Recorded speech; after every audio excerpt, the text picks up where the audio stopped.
For those of you that have recently tuned into our webcast, we are now 1 hour, 3 minutes, and 45 seconds away from the launch of the Axiom 3 crew to the International Space Station.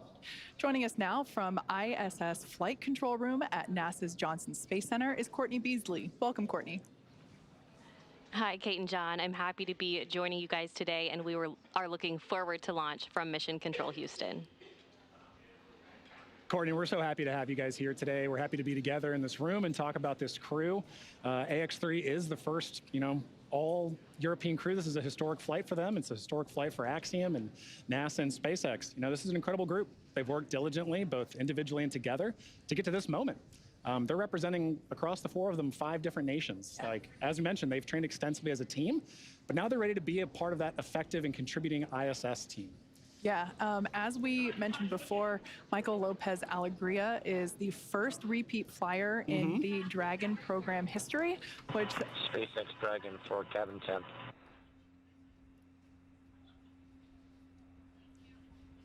Dragon SpaceX, I think that was for cabin fan. Go ahead. Actually, Jake, it was for cabin temp, and we're feeling just a little bit on the cool side here, wondering what the options are for warming it up. Copy. Understood. We'll take a look at it. Thank you. All right, some quick back and forth there with the crew and SpaceX Core, basically just asking to if there's any options to warm up the cabin. They're a little cool. As I was saying, MLA, our commander today, he is our first repeat flyer in the history of the Dragon program, which I guess means that we have to make a frequent flyer member club of some sort. I think you need to give him a punch card for this, and he's no stranger to Dragon, as we're going to look at now. So the voice you heard there, like Kate just mentioned, Michael Lopez Alegria, or MLA, who is no stranger to human spaceflight. He's actually a dual citizen of the United States and Spain, and AX3 marks his 6th mission to space, having completed 3 space shuttle flights and a Soyuz mission as a NASA astronaut, prior to commanding AX1 with Axiom Space. MLA holds the NASA record for both the total number of spacewalks and the cumulative amount of time spent conducting spacewalks. In 2020, he was inducted into the U.S. Astronaut Hall of Fame, and today, when he's not in low Earth orbit, MLA serves as Axiom Space's chief astronaut. Our pilot on today's flight, Walter Villade, is from the Italian Air Force and is taking his inaugural trip to low Earth orbit. Villade currently serves in the Italian Air Force and as head of the Italian Air Force's representative office in the United States. He has completed cosmonaut training as a space engineer, participated in multiple analog training. Dragon SpaceX, for a different topic, we are about to send a command to cycle the orbit tank ISO valves to equalize low flow pressure. You should hear it. How copy? Okay, we copy. We're standing by. All right, just notification there to the crew. And Dragon, I've got an update on the cabin temp, and it's not necessarily favorable. There's not much we can do at this point from the ground, especially anticipating the heating that will incur during ascent. I'd like to assess if this is something you think you can ride out for another hour here. Absolutely, Jake. Just wanted to ask, but we understand what the priority is here. Copy, Dragon. Yeah, appreciate you asking. Sorry we can't do more in this situation.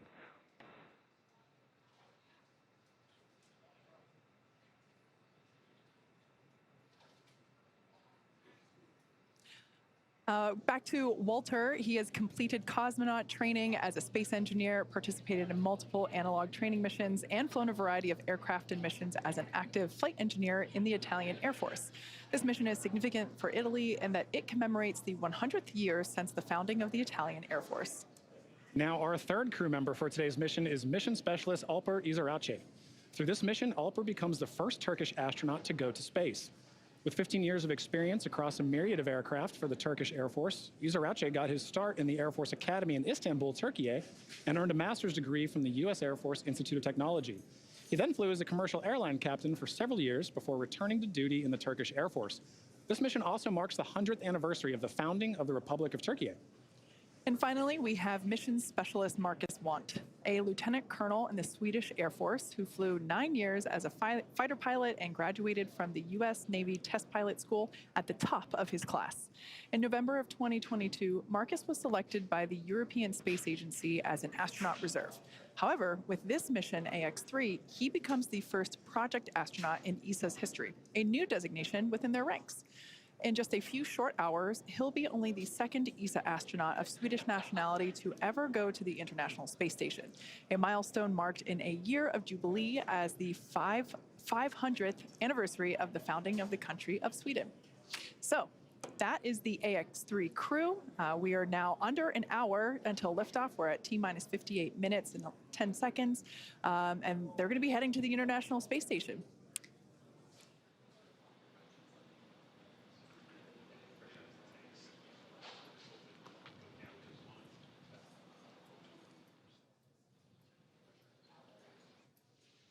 All right, and with that, let's check in with NASA's Courtney Beasley. Thanks, Kate. I'm here in the International Space Station Flight Control Room at NASA's Johnson Space Center, where teams staff this room around the clock to monitor the crew and systems aboard the orbiting laboratory. And today, they're ensuring that the station is ready to receive Dragon and the AX-3 crew. Since NASA opened up the space station for commercial activity in 2019, the agency has continued to work with private industry to prepare for the future of low Earth orbit. Now, NASA's long-term goal is to no longer be a provider of low Earth orbit destination, but to be a customer, one of many, purchasing commercially owned and operated services. To ensure this path of tomorrow, we have to work together today. Enabling private astronaut missions on board the space station helps us to refine and mature the processes needed for the future, with NASA astronauts working side by side with private and national astronauts in a new age of science and discovery. And we take this next step together as we continue counting down to launch the AX-3 crew to the International Space Station. Now, it's an incredibly busy time in low Earth orbit and beyond, and NASA wants to scout the moon before returning astronauts. So next month, it will send several science experiments aboard Intuitive Machines' Nova-C lander, which will launch on a Falcon 9 rocket. NASA is working with several American companies to deliver science and technology instruments to the moon through CLPS, the agency's Commercial Lunar Payload Services initiative. One of the companies is Intuitive Machines, which developed and built the Nova-C lander. Nova-C has 6 NASA experiments studying things like how sunlight charges the lunar atmosphere and how dust and gas particles will be affected by the spacecraft's landing on the moon's south pole. Its arrival on the moon would be the first robotic landing for the U.S. since the end of the Apollo program in 1972. CLPS will help NASA understand the moon's environment and available resources ahead of crewed Artemis missions. The program will land the first woman and the first person of color on the lunar surface, and then eventually send astronauts to Mars. That's your Artemis Moon Minute. Nova-C is expected to touch down on the moon next month, and you can watch live coverage of the historic landing on NASA TV and NASA Plus. Now let's check back in with John and Kate in Hawthorne. Thank you so much, Courtney. You know, it's such an exciting future we have to look forward to, and it doesn't really feel that far off. You know, every day behind us, all over the country, back in Houston, there's work happening to bring about this vision. Yeah, that's right. Even as we speak, SpaceX teams are preparing for our upcoming launch of the Intuitive Machines Nova-C lunar lander, known as the IM-1 mission. This will be the first SpaceX-provided launch of NASA's Commercial Lunar Payload Services initiative, a key part of NASA's Artemis lunar exploration efforts. And down at Starbase, Texas, we're continuing to build, test, and fly Starship, the world's most powerful launch vehicle ever developed. It's a fully reusable transportation system that will transform how we access space because it's designed to carry a massive amount of cargo and large numbers of people to Earth orbit, the moon, Mars, and beyond. We completed 2 flight tests last year, one of them you see here on your screen now, and 2024 is lining up to see even more Starships take flight. We're still in the testing phase, but things like flying rapidly, full system reuse, and on-orbit refilling will be key to building and staffing a viable moon base. And right now, we're gearing up for Test Flight 3, currently targeted for sometime in February. We're also building a second Starbase launch tower, which visualization you see there, and that will further increase Starship's flight opportunities. And I love this. This is so cool looking. It's not that far off in the future. With our Starship Human Landing System, or HLS, we're part of the global team with NASA and companies including Axiom Space that will put astronauts back on the moon under the Artemis program. First, we're going to fly, and fly often on flight tests, one of which will be an uncrewed mission all the way to the moon. This will take place before the crewed Artemis 3 mission, which will be the first human expedition of the moon surface since 1972. Also in testing, our engineers are proving out all systems necessary to make a trip to the moon possible, like propulsion, life support, even the elevator that you see here that will take crew and cargo from the Starship hatch down to the lunar surface. It's literally a space elevator. That's awesome, Kate. And in addition to the launch and landing capabilities that you just mentioned, another essential component of the Artemis program is a spacesuit that is capable of executing a wide array of mission objectives. A spacesuit really is a spaceship. It's just a little smaller and in human form. So, in order to develop a lunar spacesuit that meets all of the objectives for Artemis, Axiom Space is building the Axiom Extravehicular Mobility Unit, or Axiom U, back in Houston, Texas. Our next-generation spacesuit is built to provide greater flexibility and mobility, allowing astronauts to work on the moon in ways that were not possible 50 years ago. We've also put a strong emphasis on modularity, meaning that the Axiom U suits will support a wide range of body sizes and types. From the hand-built soft goods to the life support, advanced avionics, and communication systems, this entire Axiom U system is built with integrity and care from head to toe. And I'm truly honored to say that I'm a small part of that amazing team. Leveraging years of this human spaceflight experience and partnering with numerous industry leaders, Axiom Space is ensuring that the Axiom U allows astronauts to succeed on Artemis and beyond.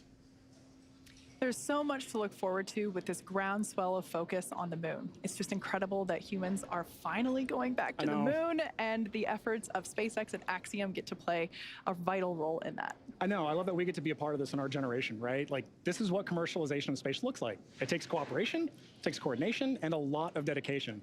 And AX3 is a critical step in demonstrating those core components. Absolutely.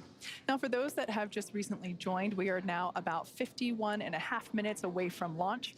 The clock continues to count down to the launch of AX3, so let's share some of the highlights of the day that got us to where we are now. Exactly. So crew wrapped up their quarantine phase, taking a flight from their quarantine facility at Kennedy over to Kennedy Space Center. You can see them there on the helicopter as they think about their flight and pass over the Cape. And what I think is really cool about this is they get to see their vehicle from this perspective too as they come in, right? Yeah. And at this point, you know, they're going to touch down, they're thinking about their mission, and then they get to wave to their families. They get to see, they haven't seen them in so long, they get to wave to them, have a final goodbye.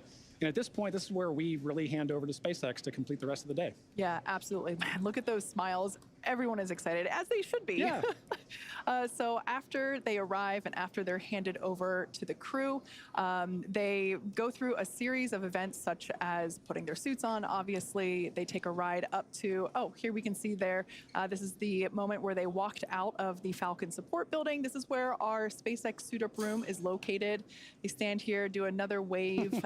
Really, this was the first opportunity that we got to see the crew in their suits today. Got in those Teslas and drove up to the launch pad, which is about roughly a half mile away from where those doors are. I'm always curious what music they're listening to during this ride.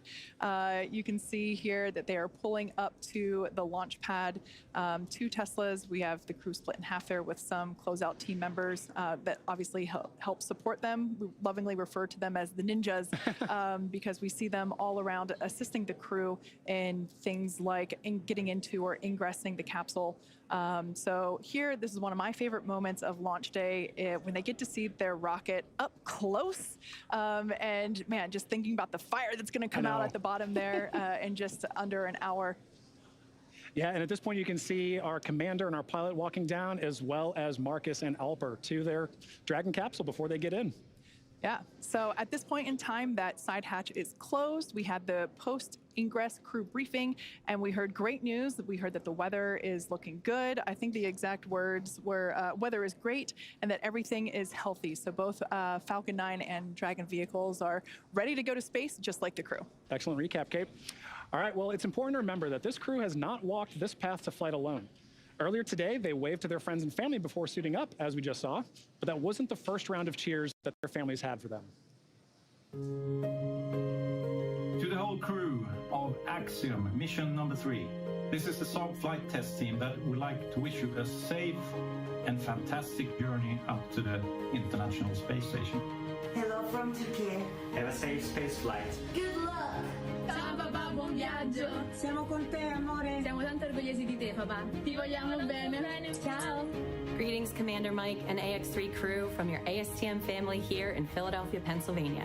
Your dedication to exploration and discovery inspires us all. Sevgili Alper, iyi yolculuklar.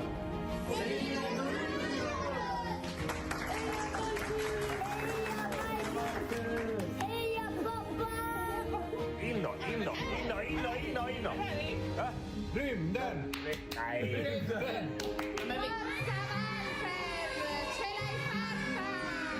Enjoy every second of it. Make us dream. We're all coming with you. Yolun açık olsun Alper'im. Ed Astra. Que acuérdate de saludarnos desde allá arriba, desde alguna de las ventanitas. Y nada, que estaremos esperándote con los brazos abiertos para cuando vuelvas. Un besito. Congratulations, Alper. We're excited for your opportunity to go into space. Have a good and prosperous time there and get back to Earth safely. Grande bacio. Un abbraccio dalla mia famiglia. Ciao! Buon viaggio. Vai, zio. Ti vogliamo bene.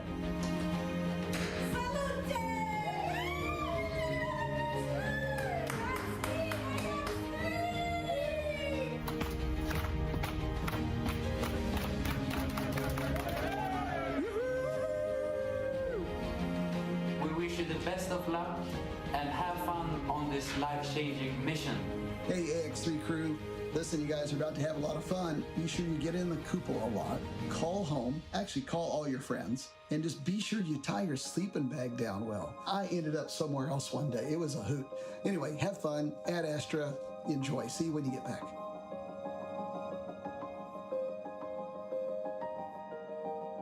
Yeah, those are pretty wise words from John Schaffner there from AX2. Yeah, it's just so fun to see everybody's cheers. Space really is for everyone, including everyone that loves the people going to space. Exactly. Operators on countdown. Polling is complete. Both Dragon and Falcon teams have pulled go for LaunchScape arm, propellant load, and launch. Stand by for abort instructions.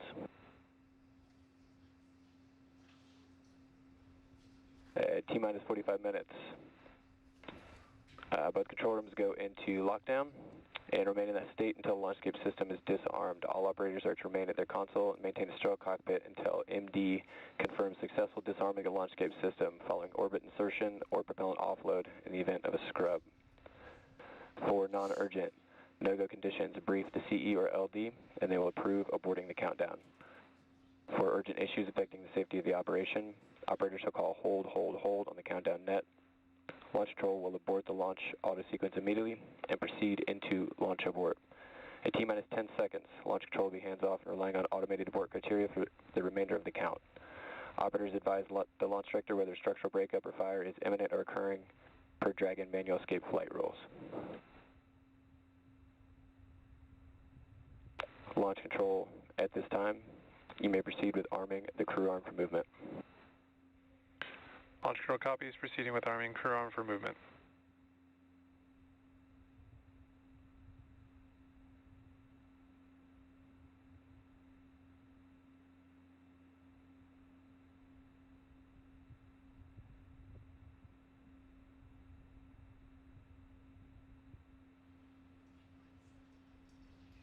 Well, there you heard it. We are go to proceed with propellant load in just under 10 minutes. Crew arm retract has started. And we are beginning to retract that crew access arm. Both the Falcon 9 and Dragon are go for launch. Wow, great view of that on your screen right now. And in a moment, we should hear some additional directions from our launch director to the team. Now, of course, the crew is currently on board, again, with that great view of the crew access arm moving away from Dragon. They're at historic launch pad 39A. So now the range continues to be go for launch, and we're monitoring the clearance area around the launch pad, as well as air and sea space around the flight corridor.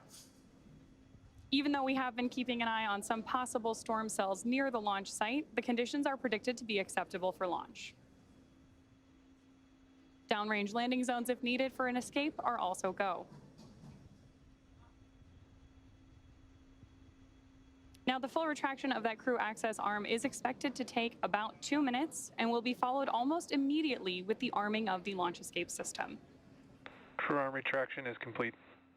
There is confirmation that that's complete. And with that, I'll hand it back to you, Kate.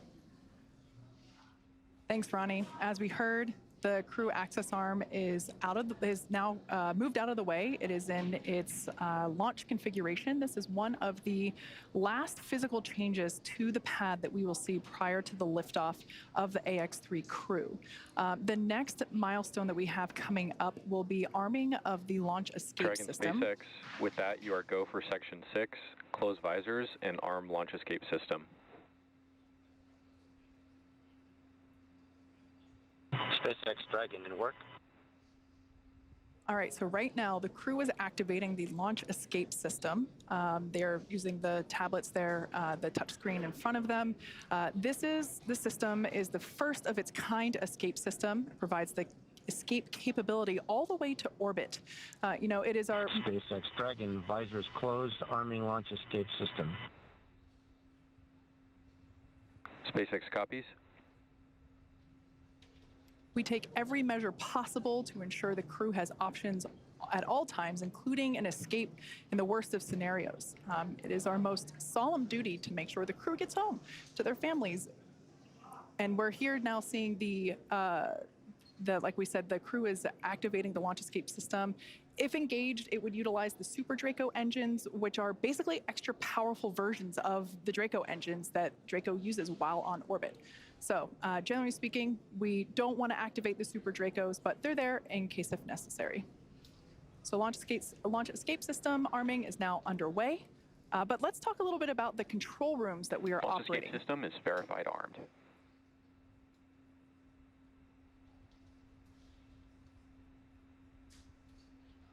All right, there we heard the call out telling us that that launch escape system is now activated. So here, this is our mission control center, and here just behind us, actually, at SpaceX headquarters in Hawthorne, California. We also have launch control at Firing Room 4 at Cape Canaveral. That team is responsible for monitoring Falcon 9 throughout the countdown and the launch, whereas here, mission control is responsible for close monitoring of the crew and Dragon every step of the way as the spacecraft orbits the planet along its customized flight path. On console, or on headset, as we say, are a number of key positions who are monitoring the health of the vehicle and the crew. The mission director, call sign MD, as you'll hear out on the nets, that person's responsible for mission success and is in charge of the room. You'll also hear a specific role dedicated to communicating to the AX-3 crew. We've heard from this individual a couple of times already today. This is Jake Vendel today. This is the crew operations and resource engineer, call sign CORE on the nets. The other positions are focused on things like software, propulsion, navigation, avionics, life support systems, and ultimately communications with the ground segments. SpaceX team members will also rotate on and off to ensure that we have 24/7 coverage of crew and Dragon for the entire duration of the mission, all the way through splashdown. So fun fact, we also have a crew supporting the NASA Crew 7 team in an adjacent control room just next door to this one. So yeah, we have 24/7 coverage for all Dragons up at the space station. That's awesome, Kate. And on that note, for Axiom Space, teams in Houston, as you can see there, coordinate mission support at Axiom Mission Control Center, or MCCA, as you can see on your screen. MCCA is an officially certified control center, joining the large network of other control centers, like you just mentioned, Kate, that support ISS from all over the world. From this secure facility, teams have live access to voice, video, data, all of that streaming from the ISS, and can work alongside their NASA counterparts to run on-orbit preparations and monitor every aspect of the mission in real time, 24/7, for the duration of the mission. This room is led by what we call an AXL, or Axiom Operations Lead. And around the room are also additional supporting flight controller positions that are each responsible for different aspects of mission support. That includes things like research, communications, medical, integration and stowage, and timeline operations. This is a significant step in our journey to expand access to low Earth orbit, as it is only the 12th ground segment partner for the ISS program. And through this facility, we are providing our customers and the global community a front row seat to the work being done on station. Yeah, as you can tell by the names like core and axle, these are really important roles, and everything else kind of flows around them as the center point in those leading those operations, whether it's on the Axiom side or the SpaceX side. So as we await our T0 in just under 39 minutes from now, the ground operations teams are doing a series of system checks to make sure both the Dragon and Falcon are ready for launch. Let's take a look at what the ascent portion of today's mission will look like.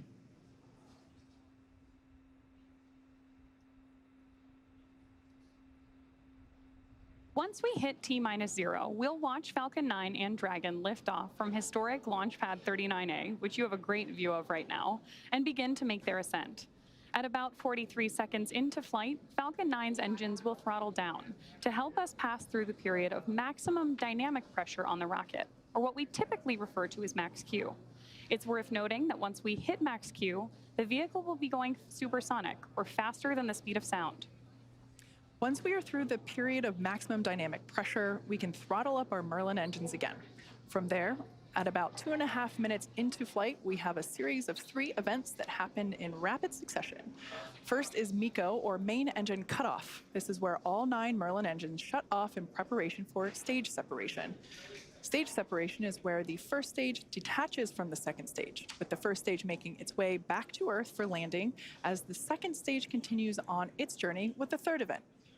That's second engine start 1, or SES1, where the Merlin vacuum engine on board stage 2. Expect cloud venting from the vehicle in 30 seconds. Where the engine on stage 2 lights up and propels the second stage, along with our AX3 crew and Dragon, into orbit. As stage 2 heads towards its targeted drop-off orbit, stage 1 will execute 3 burns in order to make its way back to Earth. The first is the boost back burn, where 3 of the Merlin 1D engines will reignite and shut down. This heads the first stage back to Cape Canaveral.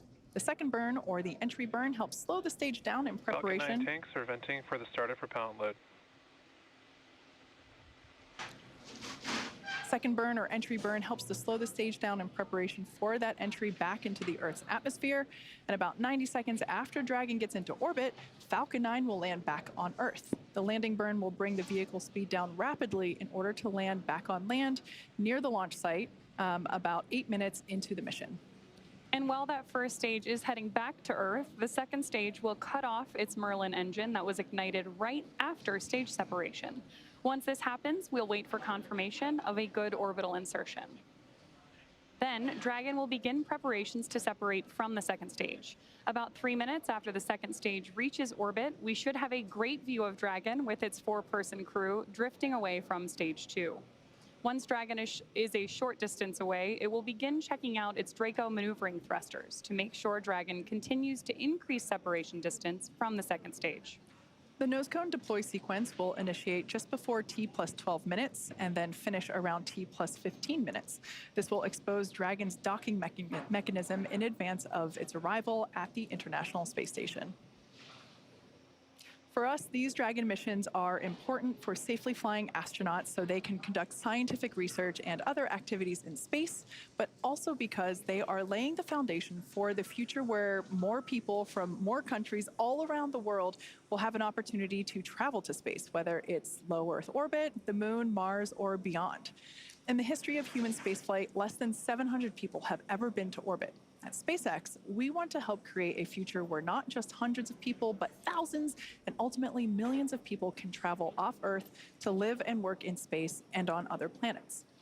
Last year, we flew 6 Dragon missions. This year, we could launch up to 8 missions, including 5 or 6 human spaceflight missions, and that's only going... Propellant load has started.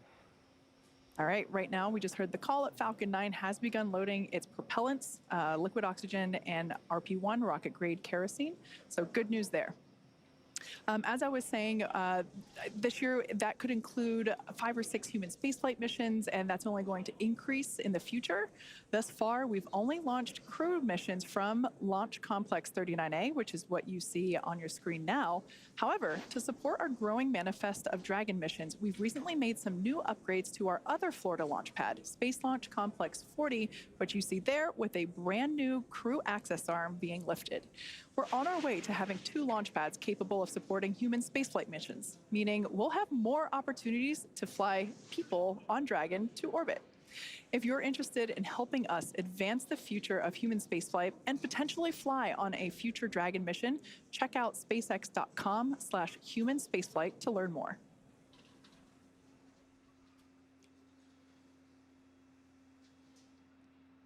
All right, so let's talk a little bit about the training that the crew has gone through in order to be ready for this mission. Altogether, the Axiom 3 mission crew spent about 35 days training inside Dragon, and crew members individually received additional training specific to their role, learning SpaceX protocols, ISS systems, and preparing for the science and outreach activities that they'll be conducting while in space. Private astronaut training is rigorous. To prepare the AX-3 crew for their mission, our teams here at SpaceX have spent the last several months teaching the crew about orbital mechanics, how to live in microgravity, and running simulations of full missions from inside our Dragon training capsules. The training program includes nearly 100 different lessons covering all aspects of flight. And if you're thinking it's kind of hard to tell what's the true training and what's the real capsule, that's true, because they're pretty much identical, and that's the point. The team also spent time at the launch pad, in the suit-up room, and working through emergency procedures that would be necessary in the unlikely event of a pad abort scenario. So let's take a further look at this crew in action. Exactly. The crew spent extensive amounts of training time in historic Building 9 at the Johnson Space Center, learning from certified instructors on all critical systems necessary to ensure a successful stay aboard the orbiting laboratory. The team even prepared for unlikely emergencies, like you mentioned, Kate, and learned how to provide first aid in a microgravity environment. Additionally, they learned how to prepare food and make selections for their meals, as well as learning other mission control positions and how mission control operates to better ensure that mission success during their flight. They also had a chance to familiarize themselves with the gear that will enable them to document their trip, their research, and help them connect with those back on Earth during their outreach events.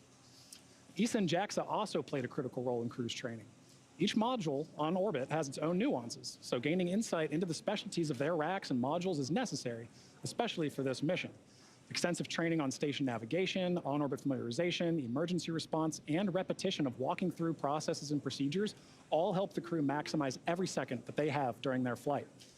Simulating science research, operations, and even discussing how to sleep in space are all necessary lessons on the path to mission readiness. Now, the National Outdoor Leadership School, or NOLS, provides a very unique Earth-based experience for many astronauts before they fly. This is really a bonding experience for the crew.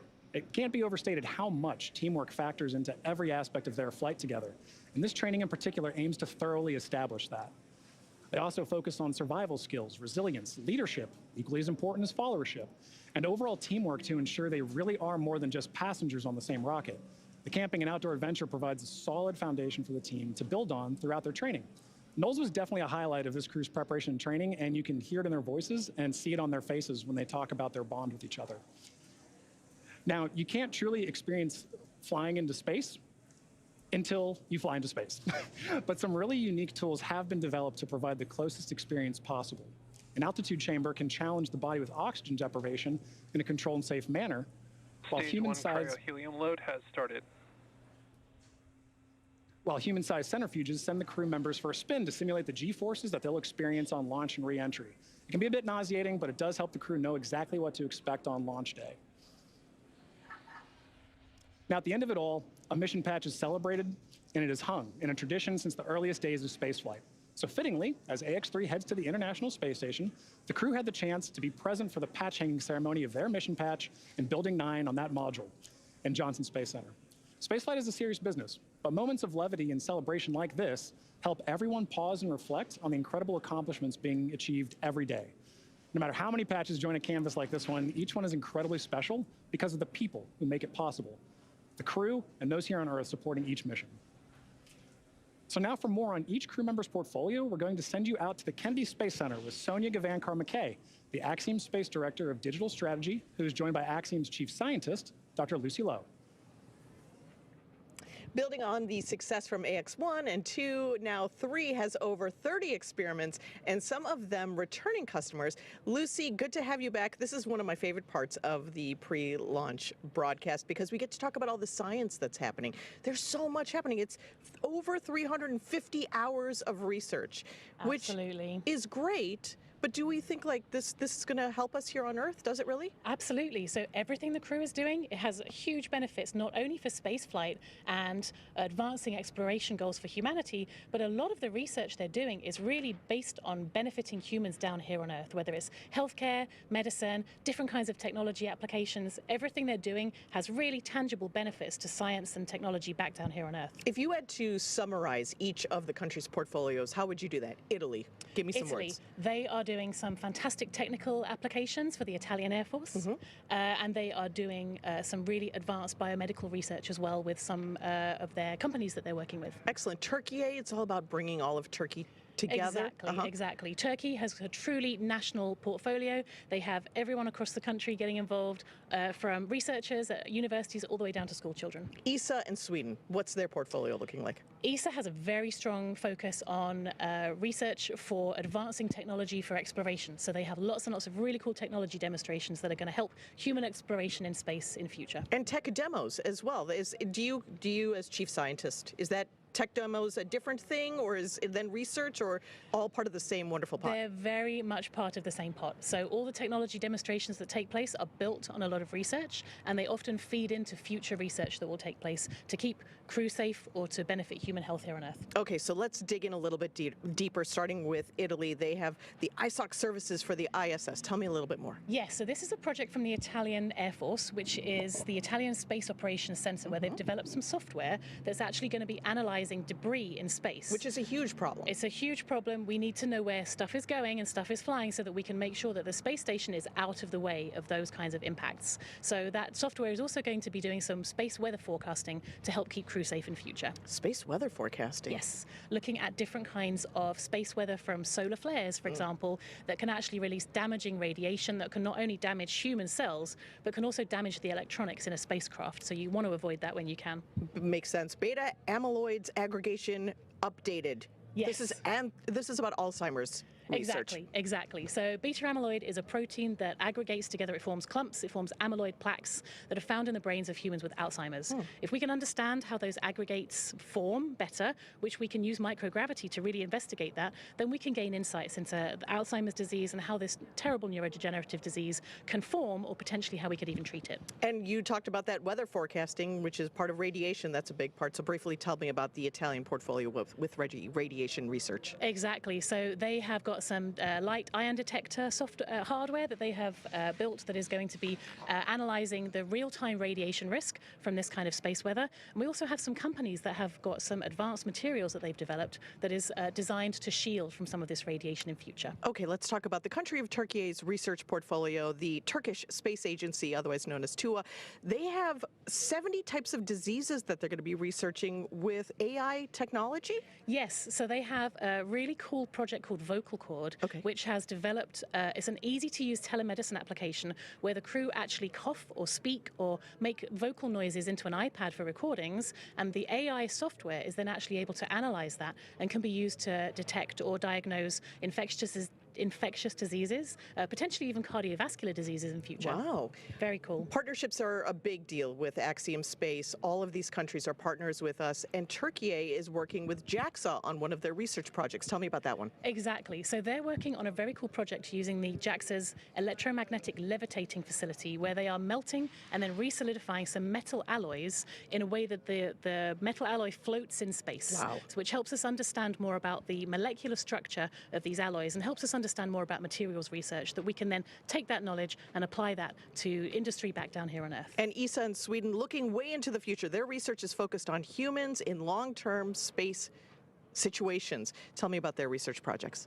Exactly. So one of their projects is called Orbital Architecture, which is a really fun one. They're investigating what the effect of the very busy and crowded environment of the International Space Station is, not only on crew cognitive function, but also on the crew's stress responses and also their neural responses. So yes, as you can see, that the ISS is very, very busy up We there. were talking about that. It seems very crowded. It's very crowded. So this investigation is going to be understanding in different parts of the space station. For example, if you look out the window, if your stress response goes down, do you then perform better in space? And how can we then apply those technologies not only for future spaceflight, but also for engineering and building design back down here on Earth? There's also a great one on Simon. Now, my question is, Simon, is it more like HAL or TARS? So it's a bit more like TARS because I'm a big fan of The Martian. But yeah, so Simon is the crew interactive mobile companion. Here he is flying through space. So this is an AI-guided tool that is free flying on station that can help crew with tasks while they're up there. So it's actually going to be helping Marcus do a physical sciences investigation for ESA while he's up on station. Awesome. Thank you so much, Lucy. And I look forward to hearing about the post-experience and post-mission research findings. Thank you so much. Always fascinating. Back to you all at Hawthorne. John, how's it going out there? It's going great, Sonia. Thank you very much for that. You know, hearing all that different research really kind of cements how important and unique each mission is, right? Each mission has its own suite of research. It has its own crew that makes up that mission. And mission patches really are a way of showing that symbolism and showing how unique that is, right? So they end up everywhere. There's one in that Dragon capsule. There's a few in that Dragon capsule now, I think, right? Oh, yeah. But they end up in white rooms. They end up on orbit. They end up on laptops and notebooks. It's a very big deal for crew to be central in helping design this patch because it's such a lasting mark of their dedication and hard work. And the AX3 crew has put their mark on spaceflight history with the AX3 mission patch. All 4 astronauts are highlighted by their names, a star, and unique graphics for each nation that they represent. With the commander, Michael Lopez Alegria, holding dual citizenship, 5 national flags mark the top edge. The destination, the International Space Station, is the anchoring element in the middle. And interesting to note, the ISS resembles pilot's wings.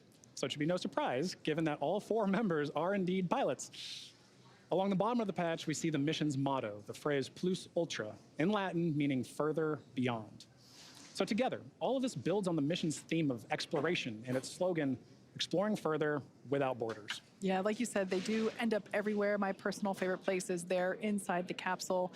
There's 2 patches in there, one from the Crew 4 mission and one, of course, from the AX2 mission, which also took this capsule to space. So I think it's safe to say that we're going to be flying so much that we are going to potentially run out of space for patches. Put them on the back of the seats, maybe. Yeah. Now, the SpaceX teams have teams all across, or SpaceX has teams all across the country supporting our missions in key roles, and they're in key locations such as our mission director, our core or crew operations and resource engineer, which you see there on your screen now. And these people are very important.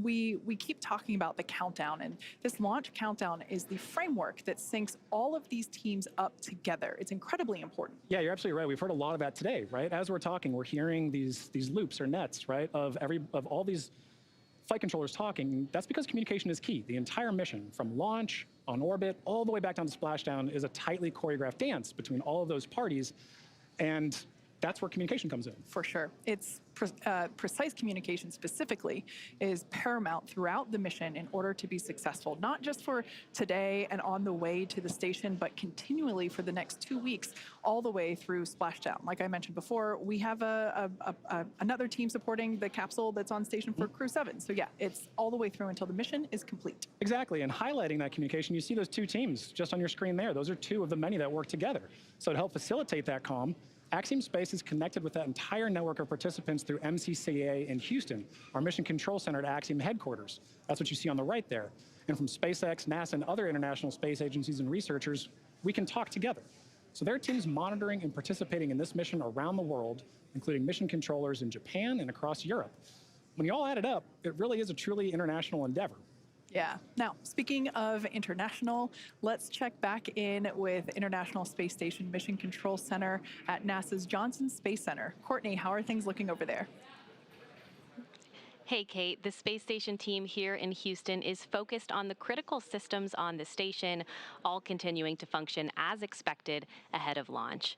The teams have verified the command path from the ground up through our constellation of communication satellites to the station, and everything is looking good, and the station will be ready to receive Dragon Saturday morning. Now, once the AX3 crew arrives at the station, there will officially be 7 nations aboard the station.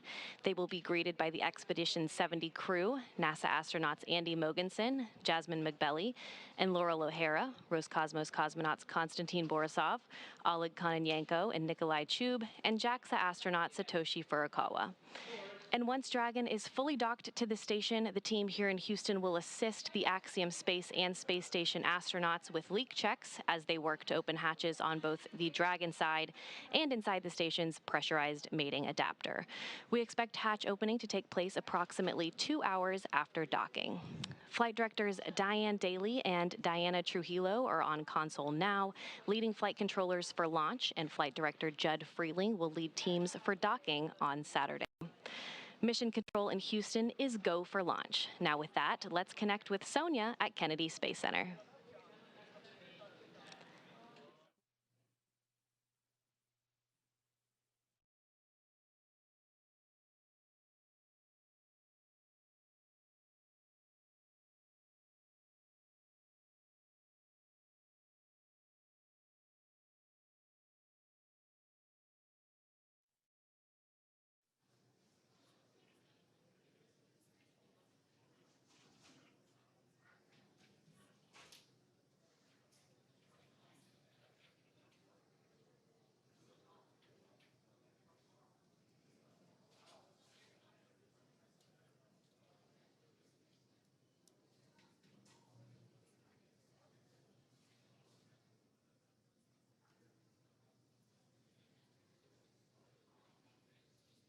All right, for those of you that have recently tuned in, we are now within 20 minutes until the launch of AX-3 to the International Space Station. Officially, T-minus 18 minutes on the dot. We've had a pretty clean countdown so far today. As I mentioned before, this launch countdown is the framework that syncs everybody together. We have teams in Houston, here at SpaceX headquarters in Hawthorne, California, of course at the Cape itself, firing room 4, and everything is proceeding nominally. The reports that we heard earlier during the post-crew ingress briefing was that the weather was great, although we can see here on our screen a little cloudy, but we see some blue skies through there, so love to see that. We also heard that the team was working no major issues. Both Falcon and Dragon remained healthy. At T-minus, I believe it was 35 minutes, T-minus 35 minutes, we began prop load or propellant loading. We now see some of these white clouds billowing from the vehicle. This is totally normal during this propellant load phase. We are currently loading our super chilled, also known as densified liquid oxygen onto the vehicle, as well as rocket-grade kerosene, or RP1. We will continue to see these clouds kind of forming, and we'll get even more of them right after those closeout lines complete at T-minus 3 and 2 minutes, when both the first and second stages complete all of its propellant loading. Like I said, everything continues to look great. The crew is currently strapped into their seats. There's a 5-point safety harness. You can think of it like a seatbelt, but it's a little bit more advanced than that. Actually, we see a live view of the crew there waiting so patiently as we are getting... All right, so there we heard that call out that stage 2 LOX load has initiated. That is that super chilled liquid oxygen being loaded onto the Falcon 9 second stage, which of course is the part of the rocket just below that black and white trunk section that we see there on screen. So the crew, at this particular view, the person on the far left is Marcus Want, one of our mission specialists. To his right is pilot Walter Villaday. To his right is Commander Michael Lopez Alegria, or MLA, and on the very far right, mission specialist Alper Izarauche.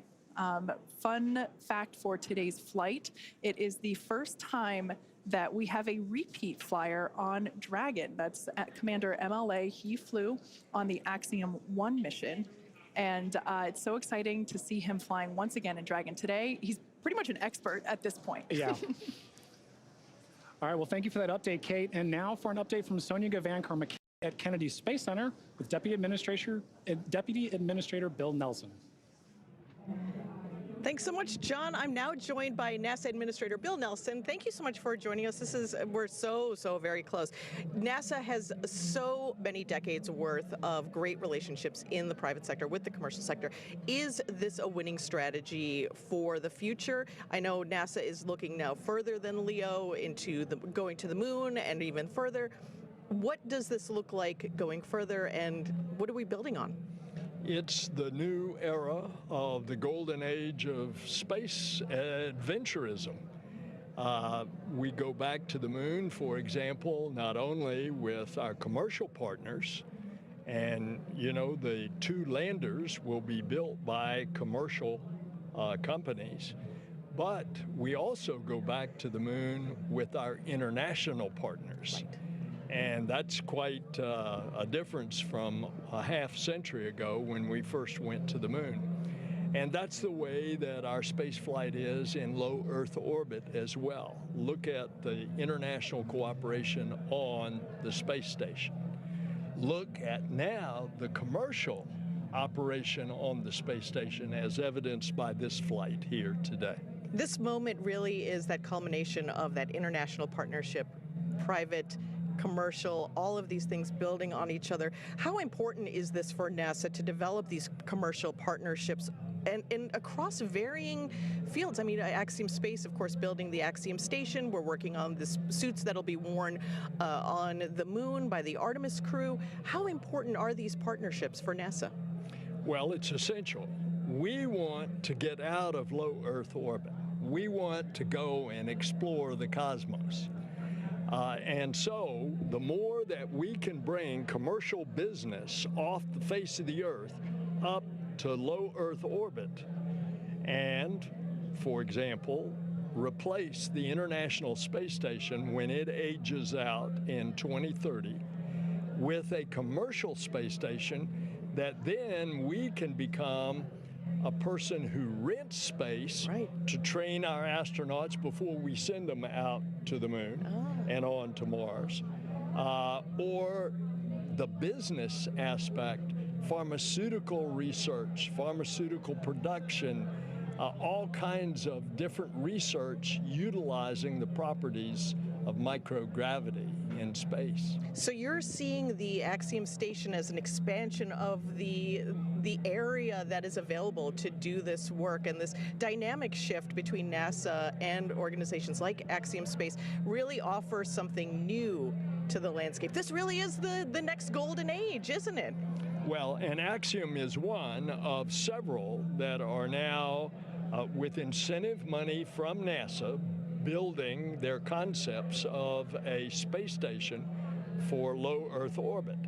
And I am certainly hopeful that they are going to be successful, and that increasingly as they do research in space, they're finding out that there's a business case in order that they can actually have a profitable business. Well, that's what we're looking forward to, and we're looking forward to just this great moment as we build these partnerships, these relationships. Thank you so much for having us here and for being part of this broadcast and sharing this wonderful moment for all of our organizations, SpaceX, Axiom Space, NASA, working together as usual, right? Thank you so much. Thanks so much, Senator. Thanks for joining us. Go AX3. Go AX3, that's right. As we charge towards terminal countdown to launch, Michael Lopez Alegria, today's commander, has a special message for his crew. Let's take a look.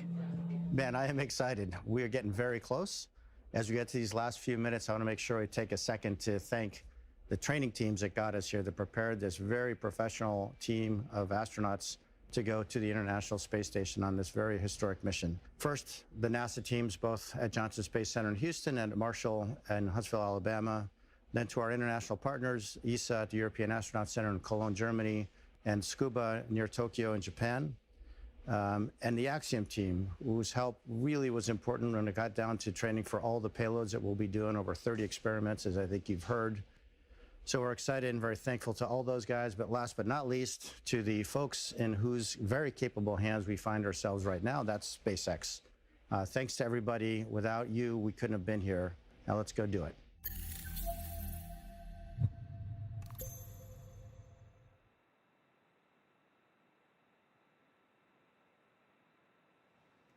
Great view of our AX3 crew there, strapped in and ready for liftoff just over 10 minutes from now.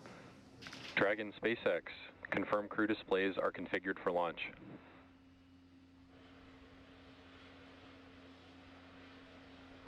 SpaceX Dragon, the displays are so configured, and do you mind if I say a few words here, Jake? MLA, I do not mind at all. You've got the floor.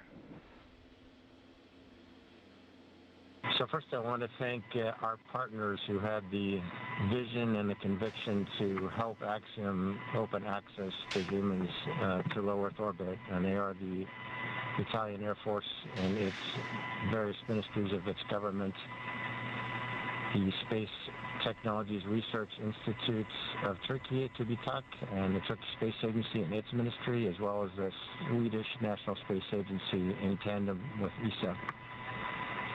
And I also want to thank the team. If you're listening to this through an earpiece sitting in Hangar X and Launch Control or in Hawthorne and Mission Control, you're on the team. And the same is true of people who'll be sitting at those consoles and consoles just like them, and Mission Control in Houston and the Payload Operations and Integration Center in Huntsville. Same is true for all the trainers that helped us get where we are today with the crew ready to launch. And of course, the engineers, technicians, managers, and executives who, over decades, designed, assembled, and are now operating the most complex vehicle in the world that we have the privilege to go visit. Same is true for the visionaries who conceived and developed this amazing rocket that we're sitting on and the beautiful and capable capsule that we're sitting in. And if you're in the Rescue Ops Center, you guys are on the team. And of course, so are our friends and families who have given us their love and support from the very first step of this journey. And last but not least, the team at Axiom Space, the people who have poured their blood, sweat, and tears into this. To the four of us that are lucky enough to man the good ship Freedom at this point, are humbled to be on the team. We're grateful to our teammates, and we are go for launch. Plus ultra. Copy all, Mike. As we just ticked through T-minus 8 minutes, I'll let you know you've got a whole bunch of people rooting for you here and indeed all over the world. Godspeed, Axiom 3.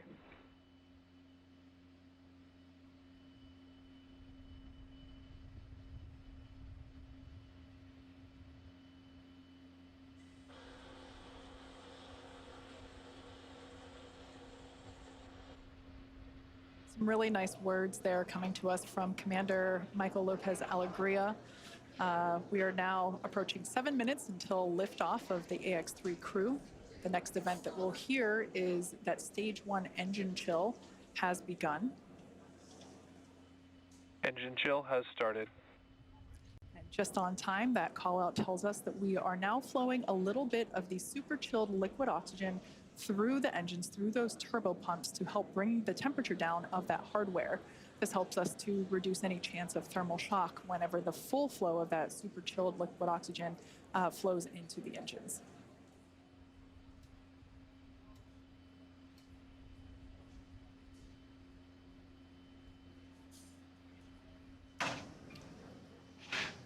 LOX load continues for Falcon 9. We're fully... Stage 1 RP1 load is complete. So good call-outs there that we have completed loading RP1, which is a highly refined type of kerosene on board Stage 1 of Falcon 9. You've got that great view on your screen. As we mentioned earlier, Falcon 9 is an RP1 and liquid oxygen fueled vehicle, so LOX fueling continues on the vehicle on both the first and second stage.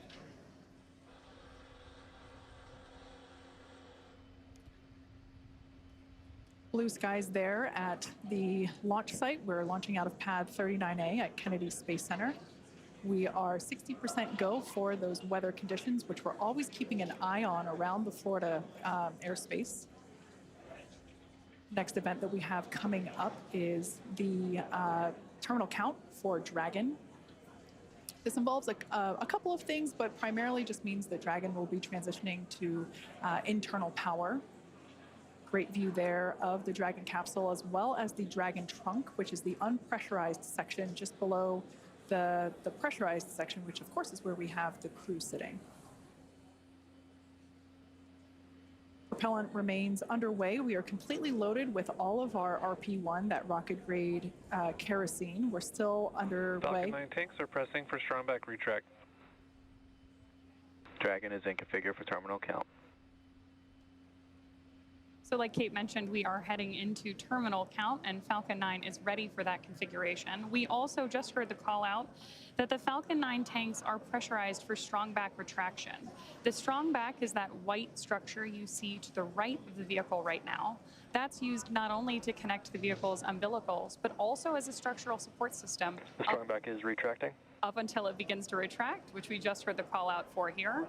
That's the mechanism we use both to move the rocket out to the launch side and pull it into its vertical orientation ahead of launch. Now we'll keep an eye on it as it retracts slightly here on your screen.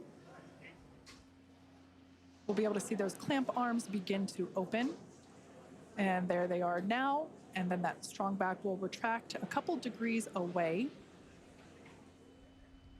It will retract even further upon ignition of the engines to clear the way for Falcon 9's ascent.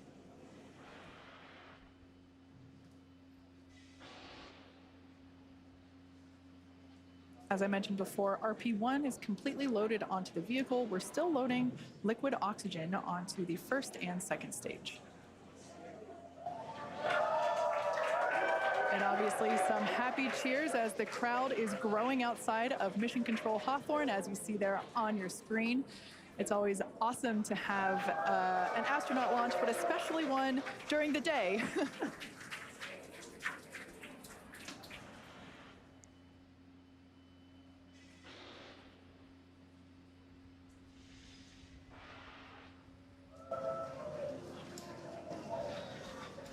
Stage 1 LOX load is complete.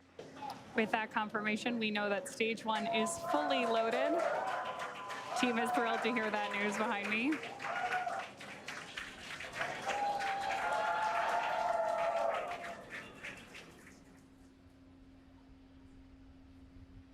At liftoff, stage 1 combined between that RP-1. Dragon is in terminal count and is on internal power.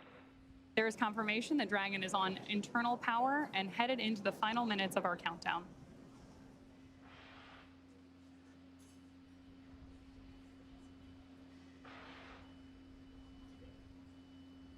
As I was saying earlier, at liftoff, Falcon 9 will be burning nearly 700 gallons of fuel per second. Great views there, too, of our crew inside Dragon, awaiting liftoff just over 2 minutes from now.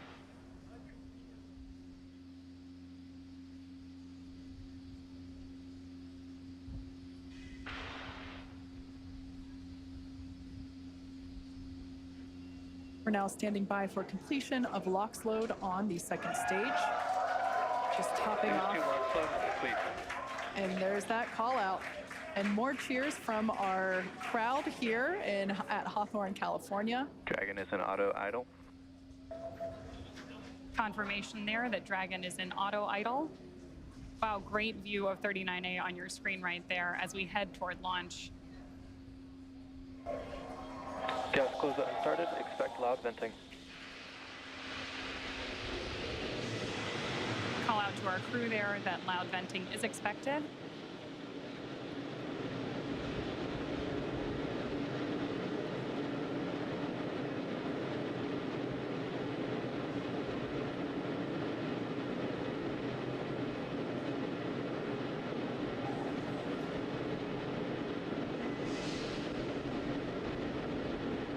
Falcon 9 is in startup.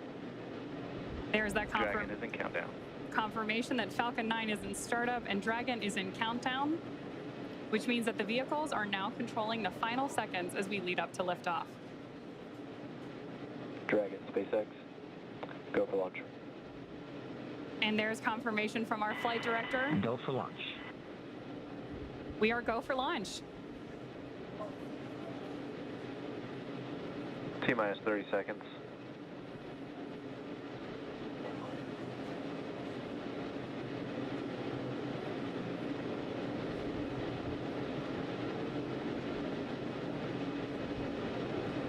T-minus 15.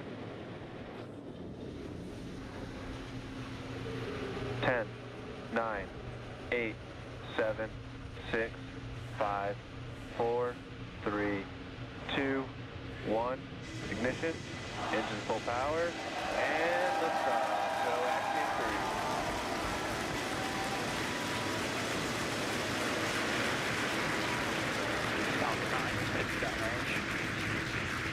further beyond, opening the door for more to follow. Godspeed, AX3. Stage 1 propulsion is nominal.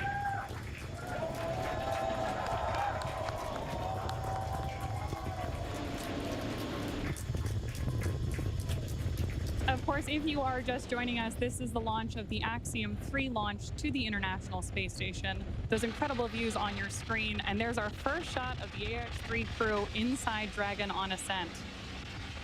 Now, in just a few seconds here, we should hear the call out that Falcon 9... power and telemetry.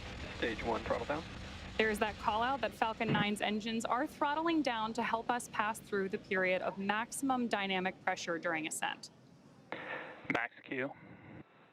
There's that call out for Max Q. Falcon 9 is supersonic. And that Falcon 9 is going faster than the speed of sound. Now, at this point, we will begin to throttle Falcon 9's engines back up. Stage 1 throttle up. There's that call out for mission control as well, as our AX3 crew continues on their way to space.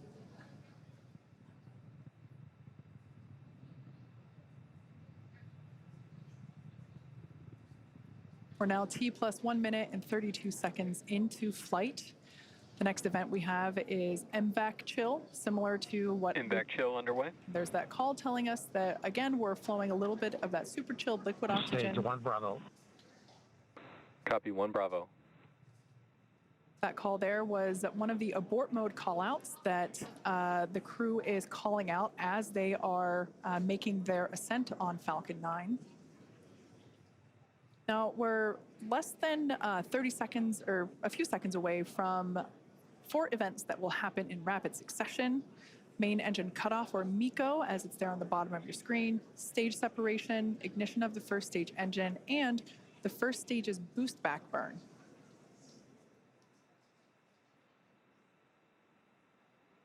Stage 1 throttle down. That call telling us that the engines are beginning to throttle down. MECO.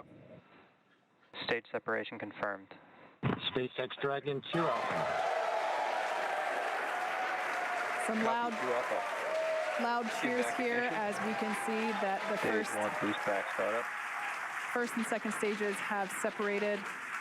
A beautiful view there. The brighter light is the second stage under power of the MVAC engine. That first stage booster is now heading back toward the Florida coast. One thing I love about daylight launches is we're going to get some amazing views. We should be able to see the Space Coast come back into view as the first stage gets closer and closer to landing zone 1.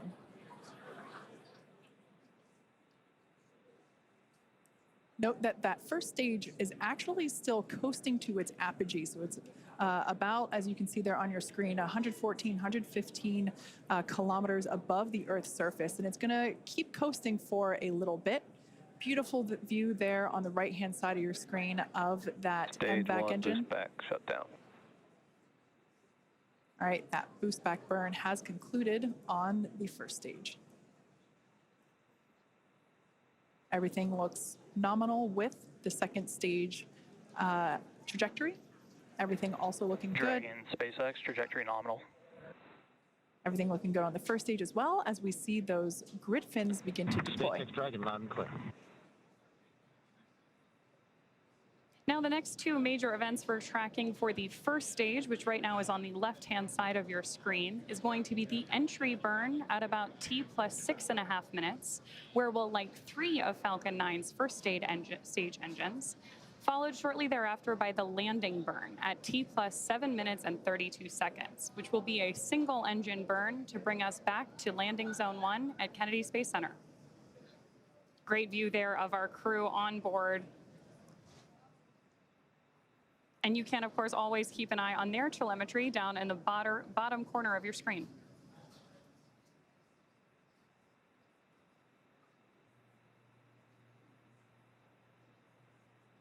At this point, we should be just about 1.5 minutes away from that entry burn start. SpaceX, trajectory nominal. Good callouts there that we continue on a nominal trajectory with Dragon. SpaceX Dragon, we copy. And acknowledgement from the crew. These are incredible views on your screen right here. Again, the left-hand side of your screen is stage 1, making its way back to Florida. And stage 2, you see that MVAC engine burning, taking our AX-3 crew to orbit.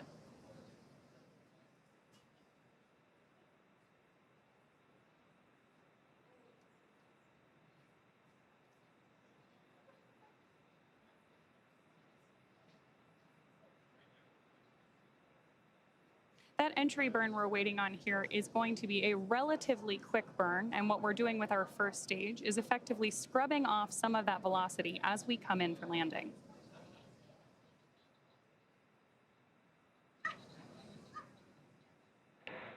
Dragon, SpaceX, trajectory nominal. That's a nominal trajectory for Dragon as we continue to orbit. Dragon, we copy. Again, confirmation from the crew.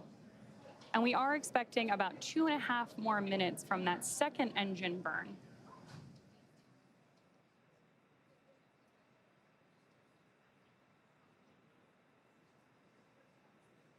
Stage 1 entry burn startup.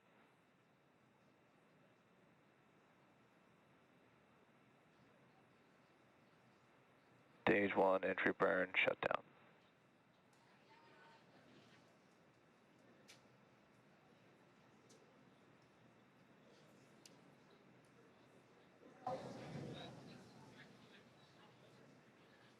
As we heard the call out, that entry burn has concluded. The next burn will be the landing burn. As I mentioned before, we're heading back to landing zone 1. We're going to come through the clouds right now. Dragon, SpaceX, trajectory nominal. Everything continues to look nominal for SpaceX, Dragon, we copy. For the second stage there on the right-hand side of your screen. These views really are breathtaking. Such clear, crisp views of both the first stage on the left and the second stage on the right. Right through with these clouds should be our first view. Once again, there it is. Just like magic, we see landing zone 1. Crowds cheering here at SpaceX Mission Control Hawthorne as we tune in to see if we stick the landing.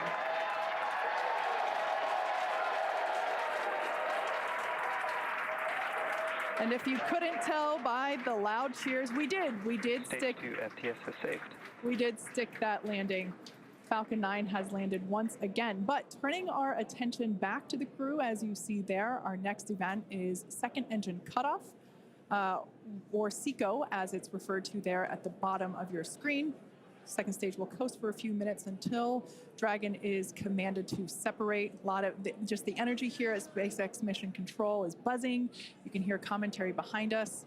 Right now, the crew is experiencing about 3 Gs, so pretty much a roller coaster for those thrill seekers out there. Stage 2 is in terminal guidance. And we are about 20 seconds away from that second engine cutoff.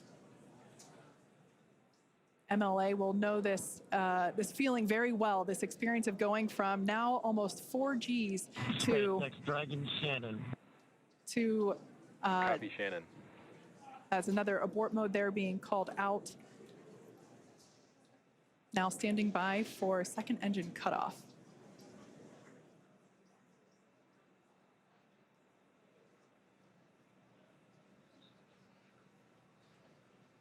INVEC shutdown.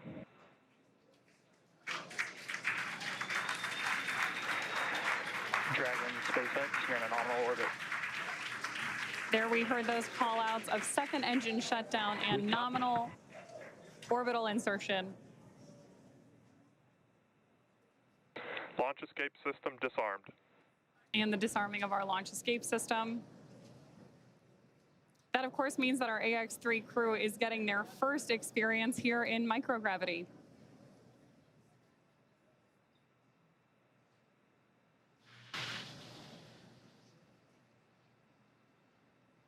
Right now, Dragon is performing a series of onboard checks to ensure that we're ready to begin actuating those Draco maneuvering thrusters on board the vehicle.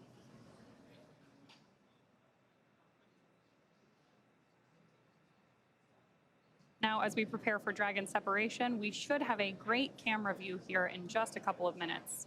Oh, wow, and beautiful views of the Earth, and our MVAC engine up there in orbit as well.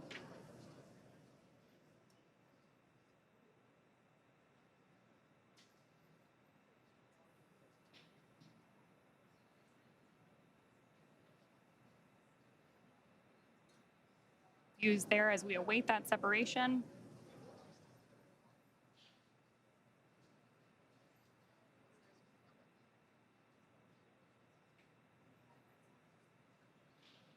Absolutely incredible images that we are getting back from up in space as we await Dragon separation in just about a minute.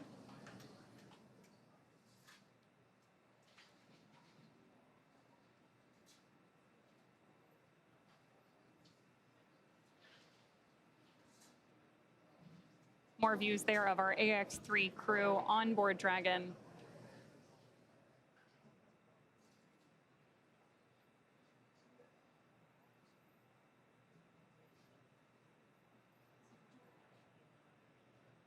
We are now just about 30 seconds away from that anticipated Dragon separation.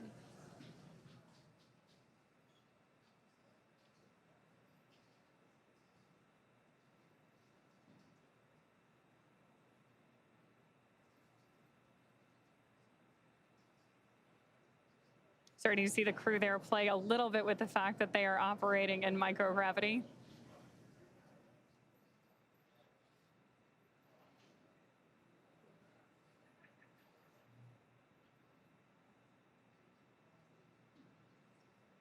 And a great shot of mission control here in our headquarters at Hawthorne, California.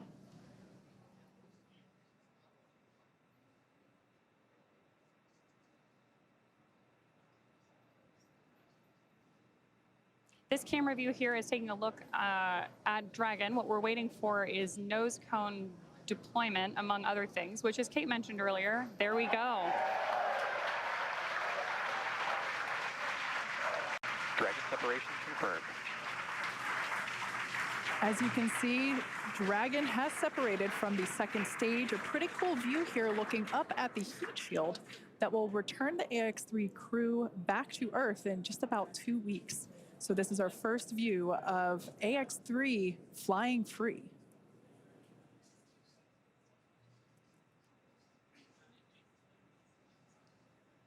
The next physical change that we will see will be the deployment of the nose cone.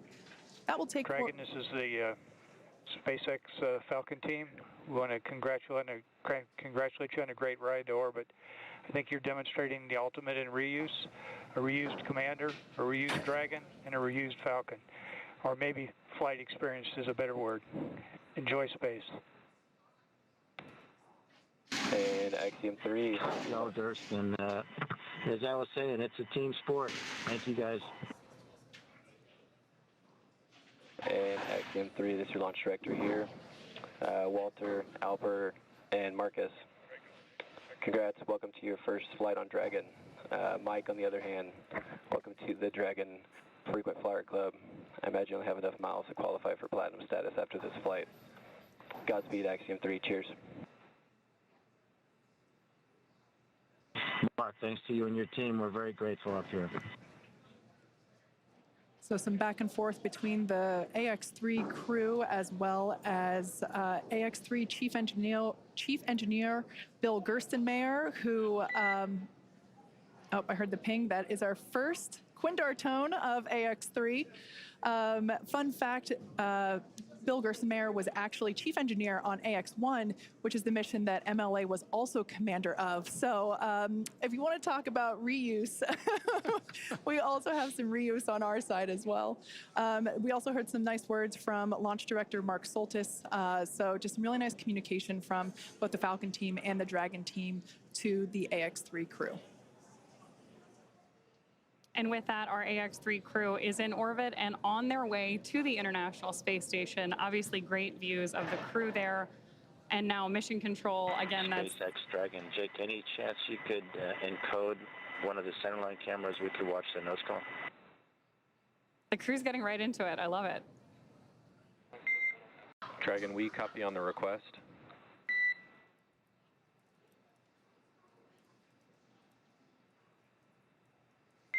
And Dragon, we expect that will automatically happen in the state machine here imminently.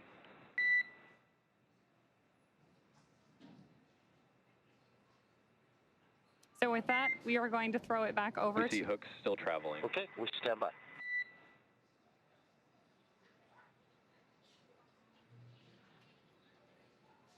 Great views there of our crew, again, on their way to the International Space Station. And already getting right down to the business of operating Dragon.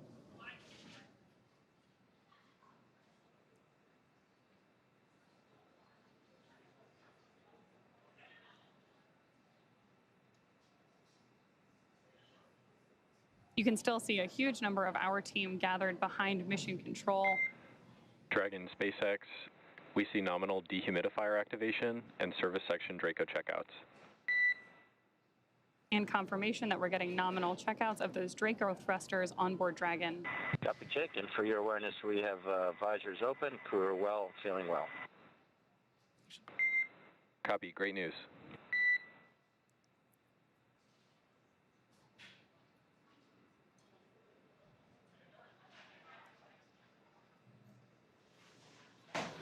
So for those of you that have just recently tuned in, AX-3 is in space. The crew is experiencing their first taste of microgravity. Here is a view of our MVAC engine, which has been shut down. The crew has actually separated away from the second stage, which is where that MVAC engine is located. We are standing by for nose cone deployment. This takes a few minutes to complete as there are 2 sets of hooks that need to be opened independently of each other. By deploying the nose cone, we are able to expose the docking mechanism, which is, of course, what the crew will utilize, or excuse me, what Dragon will utilize to autonomously dock with the International Space Station.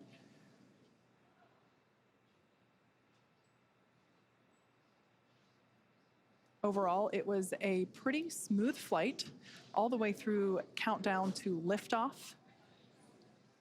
We're now approaching 17 and a half minutes into flight.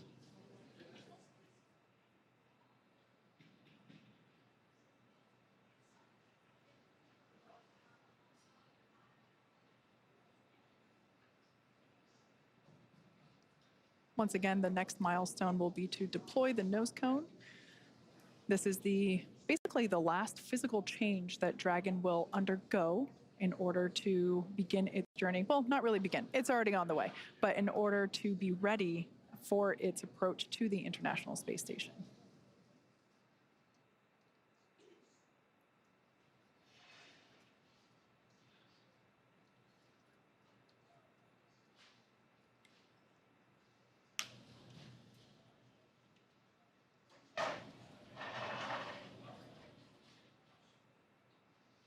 All right, so it's hard to see at the moment because the camera is still close to the hardware, but this is the nose cone opening.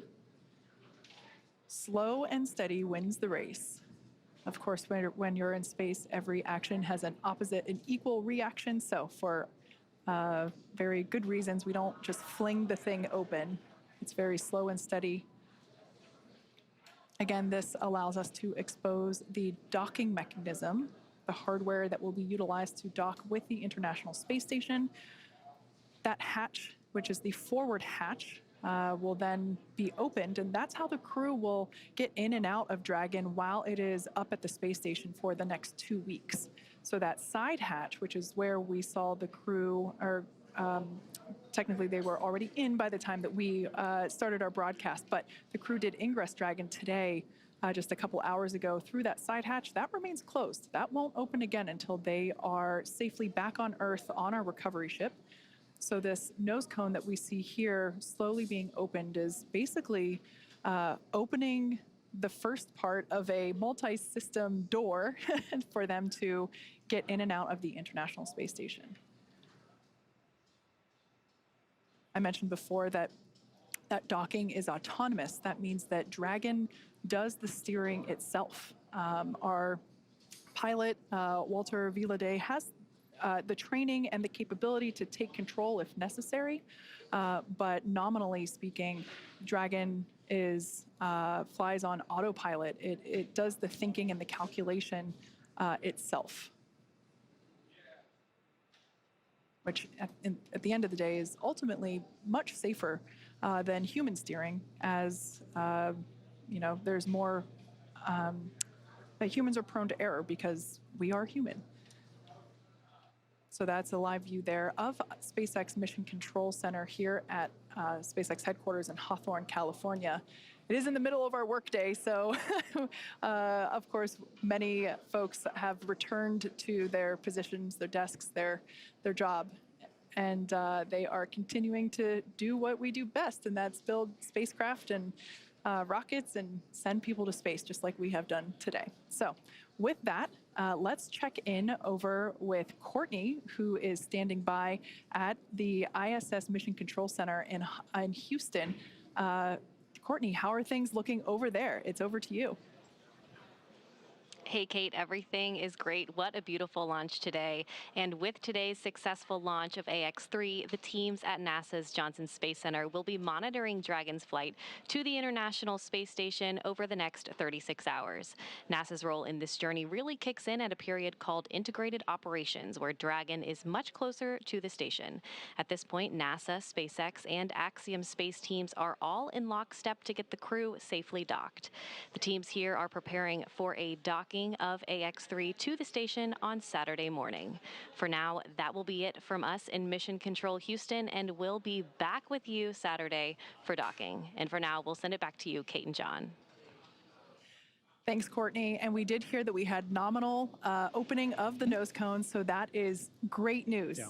Now, over the next 30 hours, 30 plus hours really, Dragon will execute a series of burns to gradually raise and line up the AX-3 crew for docking with the International Space Station and what we refer to as the activation and rendezvous phase of the mission.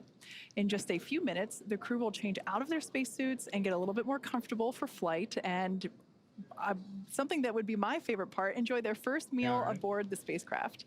Over the course of their flight, they will have a rest period that will last for about 8 hours. Before they arrive at the space station, we will have 2 potential opportunities to chat briefly with the crew on orbit, one around 3:15 p.m. Pacific and another around 6:20 p.m. Pacific. Dragon SpaceX, environments look good for suit doffing, and the cabin camera is soon to be configured. You're go for suit doffing. Copy, we'll put 4.012 in work. All right, so that call out there just saying that the crew is clear to take off their suits. As I had mentioned, they're able to get a little bit more comfortable for the upcoming journey. Now, we were talking about some on-orbit opportunities to chat with the crew. While we are hopeful that one of those opportunities will work out, neither opportunity is guaranteed, as they are unfortunately dependent on both crew schedule and ground station coverage. However, if we are able to support, we'll make an announcement on our social media channels no later than 15 minutes before the event start time. In the meantime, be sure to keep tabs on the mission at axiomspace.com, and you can also track... And Dragon cameras are external.